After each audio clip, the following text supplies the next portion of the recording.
Hi, hello, hi friends, బాగున్నారా?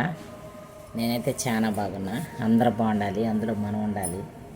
నిజమా కదా ఫ్రెండ్స్? ఇప్పుడు నేను ఒక మంచి మాటతో మీ ముందుంటా.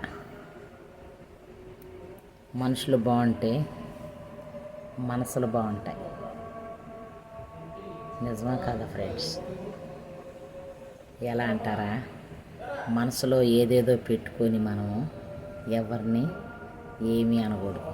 మనసులో పెట్టుకొనే ఉండాలి. పెట్టుకున్నాం అనుకో బంధాలు దూరం అవుతాయి. నిజమా కదా? ఎందుకంటే మొదటగా నా ఛానల్ చూస్తున్నట్లయితే సబ్స్క్రైబ్ చేసుకోండి ఫ్రెండ్స్. లైక్ చేయండి, షేర్ చేయండి. మీరు ఎవరైనా షేర్ చేస్తేనే నా వీడియోలు ముందుకు పోతాయి, లేకపోతే వీడియోలు ముందుకు పోవు కదా. అందుకని ఈరోజు ఈ టాపిక్ ఎందుకు చెప్తున్నానంటే, మనుషులు ప్రతి ఒక్కళ్ళలో వ్యసనం అనే బీజం ఉండిద్దండి. ఉండకుండా ఎవరికీ లేదు.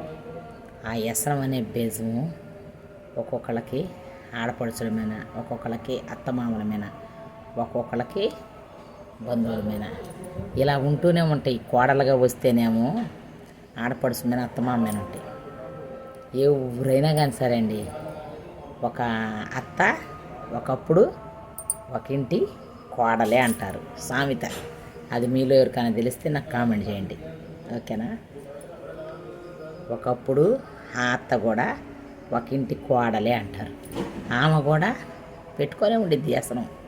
కానీ ఇప్పుడు వాళ్ళ ఇంటికి వచ్చిన కోడలు పెట్టుకుంటే మట్టికి ఓర్చుకోలేదు, గొడవలు అవుతాయి. అప్పట్లో పెట్టుకుంటేనే కదా వీళ్ళకి కూడా గొడవలు అయింది, అది మర్చిపోతారు.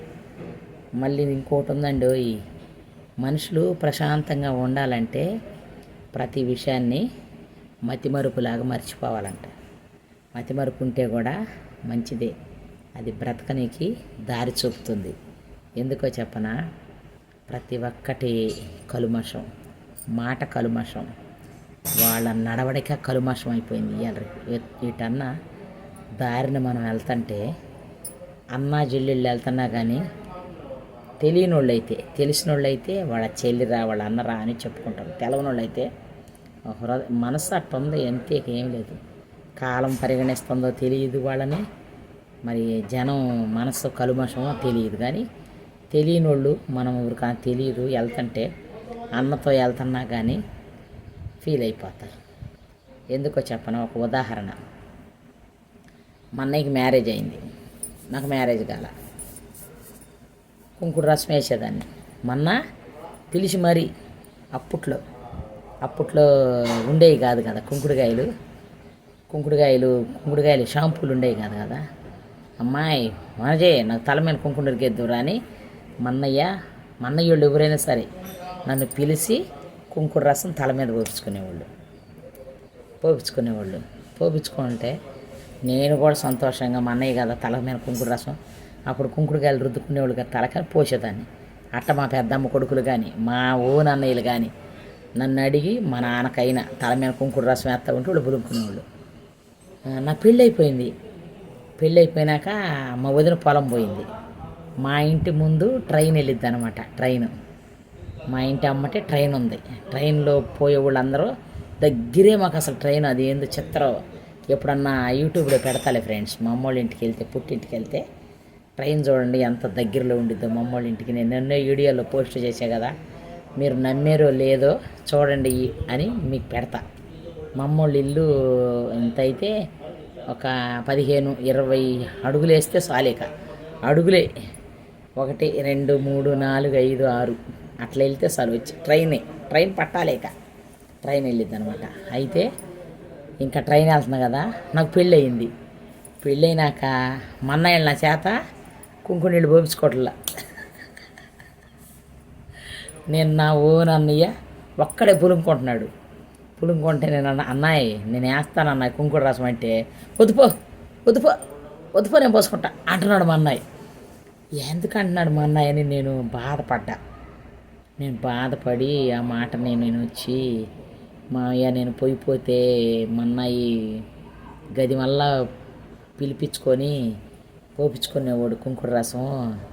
ఏడుపు వచ్చింది, ఏడిసి వెళ్ళి మా ఆయనతో అన్నా నేను ఇప్పుడు కూడా ఎడుతాను చూడు మా అన్నయ్య మీద నాకు ఎంత ప్రేమ అని అంటే ఇంకా వద్దమ్మా ఇంక నువ్వు పోయకూడదు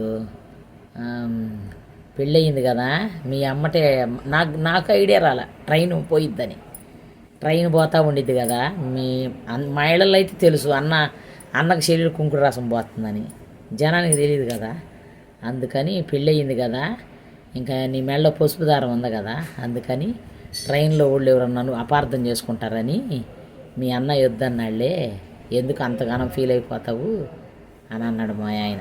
అప్పుడు అనుకున్నా ఓహో పెళ్ళి అయితే ఇంకా కుంకుడు రసం కూడా వేయించుకోరు మా అన్నయ్యలే వద్దంటున్నారు అనమాట. ఎందుకంటే కాలం అట్టుంది ఆ రోజుల్లో కూడా కాలమే అట్ట అనుమానించిద్ది అని వద్దుపో అంటున్నాడు మా అన్నయ్య. నేను ఇంకా ఎందుకు అంటున్నాడు ఎట్టా అని నేను అనుకునేదాన్ని. ఇది అనమాట కథ. అందుకే కాలం మనుషుల్లో కలుమషాలు ఇవన్నీ పుట్లగా గూడు కట్టుకుపోయండి. నేను నిజాలు చెప్తున్నా ఏమనుకోబాకండి. ప్రతి ఒక్కరూ ఎవరైనా సరే అంతే, నేను కూడా అంతే. ప్రతిదీ మనం ఏం చేయాలంటే కళ్ళతో చూస్తే చెవులతో వింటే అనాల ఎదుటి వ్యక్తిని. అలా కళ్ళతో చూడకుండా ఉట్టిగా చెవులతో విన్న మాటల్ని 100 మందికి కాదు 10 మందికి కాదు ఒక్కరు కూడా దయచేసి ఎవరో చెప్పొద్దు ఫ్రెండ్స్. ఆ చెప్పుడు మాటలే పెద్ద కలహాలు వస్తాయి. ఎందుకో చెప్పనా, ఉదాహరణకి నేనే ఉన్నాను అనుకో, చెప్పాను అనుకో, వాళ్ళ ఇద్దరి మధ్య స్విచ్ పెట్టినట్టేగా మనం చూడము పెట్టము. కళ్ళతో చూసి చెబితే అదేదో డైరెక్టర్గా నువ్వే భయం చెప్పేసి కళ్ళతో చూస్తే కూడా 1 సారి 2 సార్లు నువ్వు 3-4 సార్లు చూసావు అనుకో, అది పరిగణన చేసుకొని 10 మందికి చెప్పినా నిజమేనమ్మా అని అనొచ్చు. ఒక్కొక్కళ్ళు చూడు ఉట్టిగా గుడ్డ గాల్చి నెత్తిన పెడతారు. ఎందుకో చెప్పను, ఉట్టిగా ఫ్రెండ్లీగా మాట్లాడినా సరే పెట్టేస్తారు వాళ్ళు ఒకటే అని. అట్ట కాదు, చూడటం అంటే కూడా మనం కళ్ళతో చూస్తామంటే వాళ్ళ బిహేవియర్ని గమనించాలి. అప్పుడే మన బిహేవియర్ గమనించి వాళ్ళ ప్రవర్తన గమనించి వాళ్ళు ఆ మాత్రం మొన్నటిదాకా ఎట్టున్నారు ఇప్పుడు ఎట్టున్నారో మనకి తెలిసిపోయింది, ఆటోమేటిక్గా తెలిసిపోయింది. కాబట్టి వాళ్ళ పరిగణ తీసుకొని 10 మందికి చెప్పినా తప్పులేదు. కొంతమంది నేనైతే అనుకుంటా చేయబట్టే కదా చెప్తుంది అని, కానీ చూస్తే చెప్పాలి, చూడకపోతే ఒకళ్ళ గురించి చెప్పొద్దు. ఆ చెప్పు దెబ్బలు తినే కన్నా నోరు మూసుకొని ఉండాలా. మతిమరుపులాగా నటించాలన్నా నటించాలి. ఈ మతిమరుపు అనేది చాలా మంచిది. ఎందుకో చెప్పనా, మతిమరుపు వచ్చిందనుకో ఎవరికి చెప్పు, ఏడ చూసామన్నా అనుకో ఏమో అంటాం. ఇది కూడా కరెక్టే కదా. ఇప్పుడు ఒక్కొక్కడు చూడు గుర్తుండిద్దో లేదో నాకైతే తెలియదు. నేను మా ఊరిలో ఉన్నప్పుడు మా ఇంటి ముందు శకుంతలక్క అని ఉంది. వీడియో శకుంతలక్క చూసినా కానీ ఎట్టే ఉండాలి మాటలు. నా వీడియో సబ్స్క్రైబ్ చేసుకుందామా, ఒకళ్ళు చూస్తే లాంగ్ వీడియో పర్వాలేదు, చూసి ఏంది మన అప్పుడు మాటలు కూడా గుర్తుపెట్టుకొని వాళ్ళే చెప్పేవే అనిద్దేమో చూద్దాం. ఇక శకుంతలక్క ఈ చీర భలే ఉంది శకుంతలక్క ఎంత అయింది అన్నా. నేను 3 రోజులకు తెచ్చింది గుర్తుండదా మరి ఇలీ కాకపోతే చెప్పులే.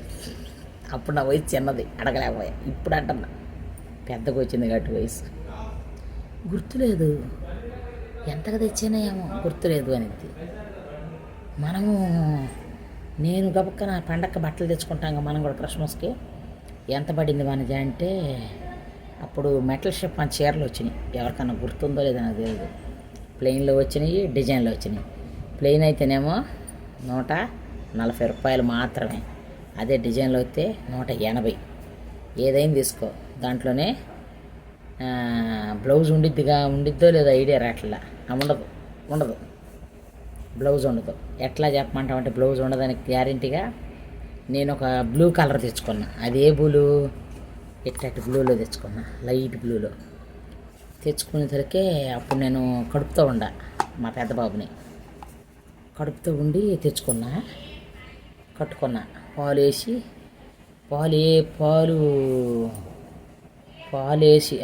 కూడా వేసి కట్టుకున్నా. మిషన్ కుట్టి పాలే కట్టుకున్నాక నాకు తేలిపోయినట్టు అనిపిస్తుంది. ఆ చీర తేలిపోయినట్టు అనిపించి ఆ పండగ రోజే కట్టుకున్నా. మా అమ్మ పెట్టింది అనమాట ఆ చీర పండగకి. మా అమ్మ తెచ్చుకోమ్మా అని డబ్బులు ఇస్తే మా అమ్మే తెచ్చి పెట్టిందిలే, నేను తెచ్చుకున్న పోయి.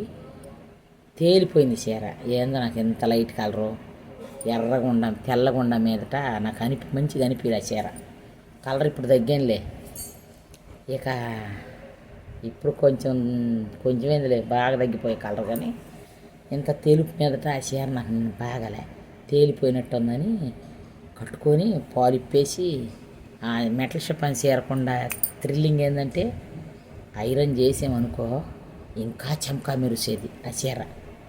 ఇంకా నేను ఐరన్ చేసేసి ఐరన్ చేపించి మడతేపించి ఐరన్ చేపిలా, ఉట్టిగానే రుద్దిపిచ్చి అప్పుడంతా రూపాయలరేగా ఇస్తాకి రుద్దిపిచ్చేసరికి కొత్తదానిలాగా మెరుతుంది. అటు పోయి ఇటు కట్టుకొని వచ్చా, పాలిప్ప తీసేసా, పాలు కాడ ఐరన్ చేయించుకున్నా, కొంగులు కూడా కట్ చేసేసా. పెద్ద పెద్ద చీరలు అప్పుడు సన్నగా ఉండగా బాగా. అందుకని ఇంకా ఆ చీర తీసుకెళ్ళి మా ఊర్లో రమణయ్య కొట్టు అని ఉంది, ఆ రమణయ్య కొట్టులో తెచ్చుకున్నాం అనమాట. బట్టల కొట్టులో అందరూ అంటారు కదా ఊరికాడ గుడ్ల కొట్టు అని, బట్టల కొట్టు ఇప్పుడు స్టైల్గా, అప్పుడు గుడ్ల కొట్టు. ఇంకా రమణయ్యకి తీసుకుపోయి ఇచ్చేసి మళ్ళీ ఎక్స్చేంజ్లో ఎన్ని ఎతికినా నాకు నచ్చటల్లా. జాకెట్లు కూడా వస్తాయి, 3 జాకెట్లు వస్తాయని 3 జాకెట్ ముక్కలు 140 రూపాయలు. మెటల్ షిఫాన్ ఈ కలర్లో ఎర్రది, రెడ్ కాదు, అటు బాగా రెడ్ కాదు, మెరూన్ కలర్లో తెచ్చేసుకున్నాక పాలు వేసుకొని మళ్ళీ జనవరి 1కి అది కట్టా. క్రిస్మస్ పండుగకి అది కట్టుకొని జనవరి 1కి ఇది కట్టుకున్నా.